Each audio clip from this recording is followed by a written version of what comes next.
Welcome to Netguru.Computers.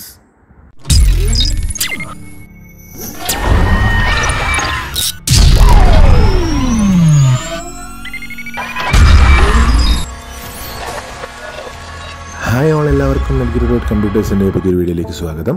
അപ്പോൾ നമുക്ക് നമ്മുടെ ലൈവ് ഡെമോ സ്റ്റാർട്ട് ചെയ്യാം, വിൻഡോസ് ഇൻസ്റ്റാളേഷൻ. അപ്പോൾ ആദ്യത്തെ സ്റ്റെപ്പാണിത്. നമുക്കൊരു മേക്കിംഗ് ബൂട്ടബിൾ ഡിവൈസ് ഉണ്ടാക്കുക എന്നുള്ളതാണ്. അതിന് വേണ്ടിയിട്ട് റൂഫസ് പോലെയുള്ള തേർഡ് പാർട്ടി സോഫ്റ്റ്വെയർസ് യൂസ് ചെയ്യാം. അപ്പം ബൂട്ടബിൾ ഒരു DVD അല്ലെങ്കിൽ ഒരു പെൻഡ്രൈവ് ഉണ്ടാക്കേണ്ടത്. അപ്പോൾ അതിനുശേഷം നമ്മൾ ബയോസിൽ പോയിട്ട് അത് ചേഞ്ച് ചെയ്യണം. Boot order first boot device priority change ചെയ്തിട്ട് ചെയ്യണം. അതിനുശേഷം നമ്മൾ ബൂട്ട് ചെയ്യുമ്പോൾ OS പ്രസ് എനി കീ ചോദിക്കും. അതിനുശേഷം പ്രസ് എനി കീ ചോദിച്ചതിന് ശേഷം നമുക്ക് ഫർദർ ഓപ്ഷൻസ് വിൻഡോസ് ലോഡിംഗ് കാണിക്കും. വിൻഡോസ് ലോഡിംഗ് കാണിച്ചതിന് ശേഷം നമ്മൾ നെക്സ്റ്റ് കൊടുത്തു കഴിഞ്ഞ് OS ലോഡിംഗ് ഫ്രഷ് ഇൻസ്റ്റാളേഷൻ കൊടുത്തു കഴിഞ്ഞാൽ ഇങ്ങനൊരു സ്റ്റെപ്പിലേക്ക് ചിലപ്പോൾ വരാം. ഇവിടെയാണ് പൊതുവേ എല്ലാവർക്കും ഒരു ബുദ്ധിമുട്ട് വരുന്നത്. സിസ്റ്റത്തിന് എന്തെങ്കിലും ചേഞ്ചസ് മേക്ക് ചെയ്യാൻ പറ്റുമോ, അല്ലെങ്കിൽ സിസ്റ്റം ആ ഒരു ബൂട്ടിങ് നമ്മൾ സെലക്ട് ചെയ്യാൻ പറ്റുമോ, അങ്ങനത്തെ ചില ഇഷ്യൂസ് ഉണ്ട്. അപ്പോൾ നമുക്ക് പാർട്ടീഷൻ ചിലപ്പോൾ ചേഞ്ച് ചെയ്യാൻ പറ്റില്ല. ഓക്കെ, നമ്മൾ ഈ ഒരു സ്റ്റെപ്പിലെത്തും. അതിനുശേഷം നമുക്ക് അവിടെ ബുദ്ധിമുട്ട് നേരിടാം. അപ്പോൾ നമുക്ക് നിലവിലുള്ള പാർട്ടീഷൻസൊക്കെ ഡിലീറ്റ് ചെയ്യാൻ വേണ്ടിയിട്ട് ഒരു കമാൻഡുണ്ട്. അപ്പോൾ നിങ്ങൾ ശ്രദ്ധിക്കേണ്ട കാര്യം, നിങ്ങൾക്ക് എല്ലാ പാർട്ടീഷൻസും ഡിലീറ്റ് ചെയ്യണ്ട എന്നുണ്ടെങ്കിൽ നിങ്ങൾ ഈ ഒരു കമാൻഡ്സ് യൂസ് ചെയ്യുമ്പം ശ്രദ്ധിക്കണം. ഈ ഒരു കമാൻഡ്സ് അല്ലെങ്കിൽ യൂസ് ചെയ്യേണ്ട കാര്യമില്ല. ബിക്കോസ് നിങ്ങൾക്ക് ഇൻസ്റ്റലേഷൻ ചെയ്യാൻ പറ്റുന്നില്ല എങ്കിൽ മാത്രമാണ് ഈ ഒരു കമാൻഡ്സ് യൂസ് ചെയ്യുന്നത്. ഈ ഒരു കമാൻഡ് ചെയ്യുന്നതെന്ന് വെച്ചാൽ അവർ ലോക്ക് ചെയ്തിരിക്കുന്ന പാർട്ടീഷൻ ടാബിൾ നമ്മൾ മാറ്റിയിട്ട് ഫുൾ ഹാർഡ് ഡിസ്കിനെ ക്ലീൻ ചെയ്യുകയാണ്. ഫുൾ ഹാർഡ് ഡിസ്കിനെ ക്ലീൻ ചെയ്യുമ്പോൾ നിങ്ങളുടെ C drive, D drive, E drive എല്ലാ ഡ്രൈവും പോകും, ഫുൾ ഫോർമാറ്റ് ആവും. അപ്പോൾ അതിൻ്റെ ഒരു കമാൻഡാണിത്. നോർമലി ഇപ്പോൾ ഇൻസ്റ്റാൾ ചെയ്യാൻ എല്ലാവർക്കും ഒരുവിധം അറിയാൻ പറ്റും. നമ്മൾ പെൻഡ്രൈവ് ബൂട്ട് ചെയ്യുന്നു, ബൂട്ട് ഓർഡർ മാറ്റുന്നു, ഫസ്റ്റ് ബൂട്ടബിൾ ഡിവൈസ് പെൻഡ്രൈവ് കൊടുക്കുന്നു, നമ്മൾ OS ലോഡ് ചെയ്യുന്നു, പ്രസ് എനി കീ പ്രസ് ചെയ്യുന്നു, അതിനുശേഷം ലോഡ് ചെയ്യുന്നു. പക്ഷേ അതിന് ശേഷം ഉണ്ടാവുന്ന എറേഴ്സാണ്, ട്രബിൾ ഷൂട്ടിംഗ് ആണ് നമ്മൾ മെയിനായിട്ട് ചർച്ച ചെയ്യാൻ ഉദ്ദേശിക്കുന്നത്. അപ്പോൾ ഇൻസ്റ്റാളേഷനിൽ വരുന്ന ബുദ്ധിമുട്ടുകൾ. അപ്പോൾ ഈ ഒരു ഡിസ്ക് പാർട്ട് കമാൻഡ് വെച്ചിട്ട് നമ്മൾ ഡിസൈഡ് ആയിട്ടുള്ള നമുക്ക് ആ ഒരു ഡിസ്ക് ഇവിടെ കാണിക്കും. നമ്മളെ പെൻഡ്രൈവും കാണിക്കും, മേലെ നിങ്ങൾക്ക് നോക്കിയാൽ കാണാം നമ്മളെ ഹാർഡ് ഡിസ്ക് കാണിക്കും. അത് വെച്ചിട്ട് നമ്മൾ ക്ലീൻ ചെയ്ത് കൺവേർട്ട് ടു GPT കൊടുത്തിരിക്കുകയാണ്. അപ്പോൾ അതിനുശേഷം നമ്മൾ വീണ്ടും വിൻഡോസ് അവിടെ തന്നെ സ്റ്റാർട്ട് ചെയ്യുന്നു. അപ്പോൾ നമ്മൾ കീ ഉണ്ടെങ്കിൽ നമുക്ക് കീ പ്രസ് ചെയ്യാം, അല്ലെങ്കിൽ പിന്നീട് കീ പ്രസ് ചെയ്യാം. അപ്പോൾ എൻ്റെ അടുത്തുള്ള DVD-യിൽ ഇത്രയും ഓപ്ഷൻസ് ഉണ്ട്.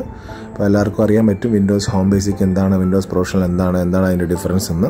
അല്ലെങ്കിൽ ജസ്റ്റ് ഒന്ന് നമുക്ക് ഗൂഗിൾ ചെയ്താൽ തന്നെ മനസ്സിലാവും. അതിനെപ്പറ്റി ഞാൻ ഡീപ്ലി പോകുന്നില്ല. അപ്പോൾ നമ്മൾ ഫ്രഷ് ഇൻസ്റ്റാളേഷൻ പോയി കണ്ടോ, ഫുൾ ഹാർഡ് ഡിസ്ക് ഫ്രീ ആണ്, അതിലേക്കാണ് ഇൻസ്റ്റാൾ ചെയ്യുന്നത്. ഇവിടുന്ന് നമുക്ക് 1024 മൾട്ടിപ്ലൈ ചെയ്തിട്ട് നമുക്ക് വേണ്ട കറക്റ്റ് കപ്പാസിറ്റി ആക്കാം. ബിക്കോസ് ഒരു 50 MB ഇതിൽ റിക്കവറിയിലേക്ക് പോകുന്നതാണ്. അപ്പോൾ വിൻഡോസ് 10 ഒരു 400 MB റിക്കവറി പോകും.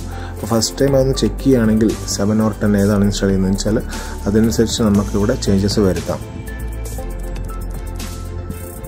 അപ്പോൾ ഇവിടെ നമ്മളിങ്ങനെ പാർട്ടീഷൻ മേക്ക് ചെയ്യുമ്പോൾ അതൊരു പ്രൈമറി പാർട്ടീഷനായിട്ടാണ് കാണിക്കുന്നത്. പ്രൈമറി പാർട്ടീഷൻ, സെക്കൻഡറി പാർട്ടീഷനിലേക്ക് ഞാൻ കൂടുതൽ ഡീറ്റെയിൽ ആയിട്ട് പോകുന്നില്ല. അപ്പോൾ ഇവിടെ നമുക്ക് ലാംഗ്വേജ് ആൻഡ് കൺട്രി റീജിയൻ ഒക്കെ സെലക്ട് ചെയ്യാം. അപ്പോൾ നമ്മൾ UK ഒരിക്കലും സെലക്ട് ചെയ്യരുത്, US ആണ് സെലക്ട് ചെയ്യേണ്ടത്, അല്ലെങ്കിൽ ഇന്ത്യയാണ് സെലക്ട് ചെയ്യേണ്ടത്. Because UK language and keyboard issues വരും. അപ്പം നമുക്കിവിടെ അതിനുശേഷം കീസ് ഉണ്ടെങ്കിൽ, ജെന്യൂൻ കീ നമ്മൾ പർച്ചേസ് ചെയ്തിട്ടുണ്ടെങ്കിൽ അത് ഇൻസ്റ്റാൾ ചെയ്യാം. അല്ലെങ്കിൽ എക്സിസ്റ്റിംഗ് കീ നിങ്ങൾ വിൻഡോസ് ലൈവ് അക്കൗണ്ടിലൊക്കെ വെച്ചിട്ടുണ്ട്, സൈനപ്പ് ചെയ്തിട്ടുണ്ടെങ്കിൽ അത് പിന്നീട് സിങ്ക് ആയിക്കോളും. ഇവിടെ നമുക്കിതാണ് നമ്മുടെ പാർട്ടീഷൻ. ഈ ഒരു പാർട്ടീഷൻസിനാണ് പലപ്പോഴും ബുദ്ധിമുട്ട് വരാറുണ്ടാകുന്നത്. അപ്പോൾ ഇവിടെ നമുക്ക് കണ്ടോ C drive, D drive, E drive ഒക്കെ നമ്മൾ പ്രോപ്പറായിട്ട് ക്രിയേറ്റ് ചെയ്തിട്ടുണ്ട്. നമ്മൾ നേരത്തെ ഫോർമാറ്റ് ചെയ്തു. അതിനുശേഷം ഓരോ ഡ്രൈവ് പാർട്ടീഷൻ ഞാൻ ഒന്നുകൂടെ കാണിച്ചു തരാണ്. അത് മൊത്തം ഡിലീറ്റ് ചെയ്തിട്ട് അഗെയിൻ റിക്രിയേറ്റ് ചെയ്യുന്നത് എങ്ങനെയാണ് ഫോർമാറ്റ് ചെയ്തിട്ട് വീണ്ടും പാർട്ടീഷൻസ് ഉണ്ടാക്കുന്നത്. ആ 50 MB ആയി കഴിഞ്ഞ ശേഷം നമുക്കത് റൗണ്ട് ഫിഗർ ഒരു 100 GB അല്ലെങ്കിൽ 200 GB C ഡ്രൈവിന് വേണ്ടിയിട്ട് റൗണ്ട് ഫിഗർ എങ്ങനെ ക്രിയേറ്റ് ചെയ്യാം, 1024 മൾട്ടിപ്ലൈ ചെയ്തിട്ട് ചെയ്യാവുന്നതാണ്. അപ്പോൾ ആ ഒരു സ്റ്റെപ്സാണ് ഞാനിവിടെ കാണിക്കുന്നത്. അതിനുശേഷം നമുക്ക് ഇവിടുന്ന് തന്നെ നമുക്ക് D drive, E drive create ചെയ്യാം. അല്ലെങ്കിൽ കംപ്ലീറ്റ് വിൻഡോസ് ലോഡായതിനു ശേഷം നമുക്ക് മൈ കമ്പ്യൂട്ടർ അല്ലെങ്കിൽ ദിസ് PC റൈറ്റ് ക്ലിക്ക് മാനേജിൽ പോയിട്ട് അവിടുന്ന് ഡിവൈസ് മാനേജർ, ഡിസ്ക് മാനേജ്മെൻറ്റിൽ പോയിട്ട് നമുക്ക് അവിടുന്ന് ന്യൂ ഷ്രിങ്ക് വോളിയം വെച്ചിട്ട് നമുക്ക് ചെയ്യാവുന്നതാണ്. ഇവിടെ നമ്മൾ പാർട്ടീഷൻ ഇവിടെ നിന്ന് ചെയ്യുന്നു. ആ 2 ഓപ്ഷൻ നമുക്ക് ചെയ്യാൻ പറ്റുന്നതാണ്. അപ്പോൾ ഇതിൽ നമുക്ക് എന്തെങ്കിലും എറേഴ്സ് വരികയാണെങ്കിൽ നിങ്ങൾക്ക് നമ്മുടെ ചാനലിൽ ഫേസ്ബുക്ക് പേജുണ്ട് Netguru.Computers. നമ്മളെ ചാനലിൽ നിങ്ങൾക്ക് തീർച്ചയായിട്ടും മെസ്സേജ് ചെയ്യാവുന്നതാണ്. വിൻഡോസ് ഇൻസ്റ്റാളേഷൻ അല്ലെങ്കിൽ hardware related, Windows OS installation related എന്ത് ക്വറീസ് ഉണ്ടെങ്കിലും നമ്മളെ കൊണ്ടാവുന്ന പോലെ നമ്മൾ അത് നിങ്ങൾക്ക് ഫ്രീ ആയിട്ട് പരിഹരിച്ചു തരാൻ ശ്രമിക്കുന്നതാണ്. അപ്പോൾ ഇതുവരെ നിങ്ങൾ നമ്മുടെ ചാനൽ സബ്സ്ക്രൈബ് ചെയ്തിട്ടില്ല, സബ്സ്ക്രൈബ് ചെയ്യാൻ ശ്രമിക്കുക. നമ്മളെ ചാനൽ ലൈക്ക് ചെയ്യാൻ ശ്രമിക്കുക. Thank you. അപ്പോൾ ഫർദർ നമുക്കിനി പോകേണ്ടത് ഇതിൻ്റെ എന്താ പറയുക, ഇപ്പോൾ ഇത് ലൈവ് ഡെമോയിൽ ഓരോ പാർട്ടീഷൻ ആയിക്കൊണ്ടിരിക്കുകയാണ്. ചെറിയ സമയം പിടിക്കുള്ളൂ. ഞാനത് സ്കിപ്പ് ചെയ്ത് പോവുകയാണ്. ബിക്കോസ് നമ്മുടെ ഒരു റെക്കോർഡിംഗ് പരിമിതികളും ലൈവ് പരിമിതികളൊക്കെ വളരെ കുറവാണ്, പരിമിതികളുണ്ട്. അപ്പോൾ ഇതിലിങ്ങനെ പാർട്ടീഷൻസ് നിങ്ങൾക്ക് കാണാവുന്നതാണ്, എങ്ങനെയാണ് പാർട്ടീഷൻ ഉണ്ടാക്കുന്നത്. അതുപോലെ തന്നെ നമ്മൾ പർച്ചേസ് ചെയ്യുമ്പോൾ ശ്രദ്ധിക്കേണ്ട കാര്യം എന്ന് വെച്ചാൽ പലരും ക്രാക്ക് OS ഒക്കെ തരുന്നുണ്ട്. അപ്പോൾ നിങ്ങളൊരു ഷോപ്പിൽ പോയിട്ട് വിൻഡോസ് പർച്ചേസ് ചെയ്യണം, അല്ലെങ്കിൽ വിൻഡോസ് ലോഡ് ചെയ്യാമെന്ന് പറയുന്നുണ്ടെങ്കിൽ ഒബ്വിയസ്ലി അവരോട് പറയണം, ചേട്ടാ ചേച്ചി വാട്ടവർ ഇറ്റ് ഈസ്, അപ്പോൾ നമുക്ക് ഒറിജിനൽ വിൻഡോസ് വേണം, എനിക്ക് നെറ്റ് ഓൺ ചെയ്തിട്ട് വിൻഡോസ് അപ്ഡേറ്റ് ചെയ്യാൻ പറ്റണം. ആ ഒരു കാര്യം നിങ്ങൾ തീർച്ചയായിട്ടും പറയണം. അല്ലെങ്കിൽ ക്രാക്ക് വിൻഡോസ് ഇട്ട് നിങ്ങൾ ലോഗിൻ ചെയ്യുമ്പോൾ, അല്ലെങ്കിൽ നിങ്ങൾ വിൻഡോസിൽ ഇൻ്റർനെറ്റ് യൂസ് ചെയ്യുമ്പം അവരത് ട്രാക്ക് ചെയ്ത് അത് നിങ്ങൾ സോഫ്റ്റ്വെയർ പൈറസിയുടെ ഭാഗമാണെന്നൊക്കെ പറഞ്ഞിട്ട് നിങ്ങൾക്ക് അതൊരു ബ്ലാക്ക് വിൻഡോ ഒക്കെ വന്നിട്ട് അറിയാലോ, ഒരുവിധം പലർക്കും അറിയാമായിരിക്കും. അപ്പോൾ ഒരു ബ്ലാക്ക് വിൻഡോസൊക്കെ വന്ന് you are A part of software piracy, use genuine software, genuine OS എന്നൊക്കെ പറഞ്ഞിട്ട് മെസ്സേജ് വരും. അപ്പോൾ അതൊക്കെ ഒഴിവാക്കുക, ജെന്വിൻ സോഫ്റ്റ്വെയർ യൂസ് ചെയ്യുക. അപ്പം നിങ്ങൾക്ക് കാണാം നമ്മുടെ വിൻഡോസ് ഏകദേശം കോപ്പിങ് കഴിഞ്ഞു, ഇൻസ്റ്റാളേഷൻ കഴിഞ്ഞു, ട്രാൻസ്ഫർ കഴിഞ്ഞു. പക്ഷെ നമ്മൾ കൺട്രി ആൻഡ് കീബോർഡ് ലേഔട്ടൊക്കെ സെലക്ട് ചെയ്യാണ്. ഇത് നിങ്ങളുടെ ഹാർഡ് ഡിസ്ക് ആണോ അല്ലെങ്കിൽ SSD ആണോ അതിനനുസരിച്ചുള്ളൊരു ടൈം ലാഗിങ് വരും. അപ്പോൾ ഒബ്വിയസ്ലി വിൻഡോസ് 10 SSD ആണ് റെക്കമെൻഡഡ്. SSDയുടെ NVMe SSD ആണെങ്കിൽ 2 Gbps ഡാറ്റ ട്രാൻസ്ഫർ റേറ്റ് ഉണ്ട്. അപ്പോൾ അതാണ് ഏറ്റവും ബെസ്റ്റ്. നോർമൽ SSD ആണെങ്കിൽ അത് നമ്മുടെ സാറ്റ കണക്ടറിൽ വരുമ്പോൾ ഒരു 500 Mbps സ്പീഡേ കിട്ടുള്ളൂ. അപ്പോൾ നമ്മൾ നോർമൽ ഹാർഡ് ഡിസ്ക് ആണെങ്കിൽ നിങ്ങൾക്കറിയാം 200 Mbps ആണ് മാക്സിമം ഡാറ്റ ട്രാൻസ്ഫർ സ്പീഡ്. അപ്പോൾ അത് 500 Mbps ആണ് SSD സാറ്റയിൽ. അതിനുശേഷം NVMe ആണ് വരുന്നതെന്ന് വെച്ചാൽ 2 Gbps ആണ്. അപ്പോൾ അതിനനുസരിച്ച് നിങ്ങളുടെ ബൂട്ടിംഗ് സ്പീഡ് കൂടും. ഇവിടെ ഒരു യൂസർ നെയിം കൊടുക്കുക. ഇങ്ങനത്തെ കുറേ ലൊക്കേഷൻസ് കാര്യങ്ങളിൽ നിങ്ങൾക്ക് വേണമെങ്കിൽ അതെല്ലാം അൺചെക്ക് ചെയ്യാം. ഒന്നും ചെക്ക് ചെയ്യണമെന്നൊരു നിർബന്ധമില്ല.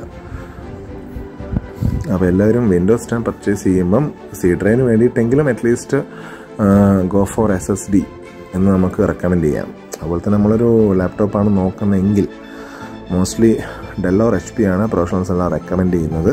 അതും കൂടെ ഞാനിവിടെ ജസ്റ്റ് ഒന്ന് ആഡ് ചെയ്യാണ്. അപ്പോൾ ഇതാ നമ്മുടെ ഡെസ്ക്ടോപ്പ് വന്നിരിക്കുകയാണ്. അത്യാവശ്യം നല്ല സ്പീഡുള്ള ഹാർഡ് ഡിസ്ക് അല്ലെങ്കിൽ നല്ലൊരു SSDയിലാണെങ്കിൽ നമുക്ക് വിൻഡോസ് 10 ഒരു മണിക്കൂർ, ഹാഫ് ആൻ അവർ, 1 അവറിനുള്ളിൽ നമുക്ക് ഇൻസ്റ്റാൾ ചെയ്യാം. ഹാർഡ് ഡിസ്ക് ഇച്ചിരി പഴയതാണ്, ലോ സ്പീഡാണെങ്കിൽ, അതിൻ്റെ RPM ഒക്കെ കുറവാണെങ്കിൽ അതിനനുസരിച്ച് നമ്മളുടെ സമയം ഇങ്ങനെ ഡിലേ ആയിക്കൊണ്ടിരിക്കും. അപ്പോൾ ഇത്രയാണ് നമുക്ക് ഉള്ളത്. ഇതാ വിൻഡോ E ആണ് എക്സ്പ്ലോറർ, അല്ലെങ്കിൽ ദിസ് PC-യിലേക്ക് പോകാനുള്ള ഷോർട്ട് കട്ടാണ് അത് വിൻഡോ E. അങ്ങനത്തെ കുറേ ഷോർട്ട് കട്ട്സ് നമുക്ക് അറിയാമായിരിക്കും. പിന്നെ അതുപോലെ തന്നെ വിൻഡോ പ്ലസ് പോസ്റ്റ് ബ്രേക്ക് അമർത്തിയാൽ നമുക്ക് മൈ കമ്പ്യൂട്ടർ റൈറ്റ് ക്ലിക്ക് പ്രോപ്പർട്ടീസിലേക്ക് നേരിട്ട് പോകാം. ആ പ്രോപ്പർട്ടീസിലാണ് my computer this PC right click പ്രോപ്പർട്ടീസിലാണ് നമ്മുടെ കംപ്ലീറ്റ് ഏത് പ്രോസസ്സറാണ്, മെയിൻലി പ്രോസസ്സർ ഏത് ജനറേഷനാണെന്ന് നോക്കണം. അപ്പോൾ പ്രോസസ്സർ ജനറേഷൻ, അതിൻ്റെ കോറ്, സ്പീഡ്, റാം എത്രയുണ്ട്. നിങ്ങൾക്കറിയാം 32 ബിറ്റ് ആൻഡ് 64 ബിറ്റ്. 32 ബിറ്റിന് ആകെ 4 GB റാമേ യൂസ് ചെയ്യാൻ പറ്റും. അപ്പോൾ ഇപ്പോൾ ഇന്നത്തെ കാലത്ത് 64 ബിറ്റ് തന്നെ വേണം. പിന്നെ latest generation 10th or 11th generation എടുക്കുവാണെങ്കിൽ ഏറ്റവും ബെസ്റ്റ്. ബിക്കോസ് നമ്മൾ 1 വർഷം 2 വർഷത്തേക്കല്ലല്ലോ ഒരിക്കലും ലാപ്ടോപ്പ് പർച്ചേസ് ചെയ്യുന്നത്. അപ്പോൾ ഇൻസ്റ്റലേഷൻ്റെ കാര്യത്തിൽ നമ്മൾ ഇതുവരെ പറഞ്ഞ ഇത്രയും കാര്യങ്ങളാണ് പൊതുവേ ശ്രദ്ധിക്കേണ്ടത്. അപ്പോൾ ഇവിടെ ചില ഷോർട്ട് കട്ട് കീസൊക്കെ ഞാൻ കാണിച്ചു തരുന്നുണ്ട്. മൈ കമ്പ്യൂട്ടർ പ്രോപ്പർട്ടീസിൽ, ഡിസ്ക് മാനേജ്മെൻറ്റിൽ, പല ഡിവൈസ് മാനേജറിലൊക്കെ ഇങ്ങനെ പോവാം. അവിടെ നമുക്ക് നിങ്ങളെ യൂസേഴ്സ് കാണാം.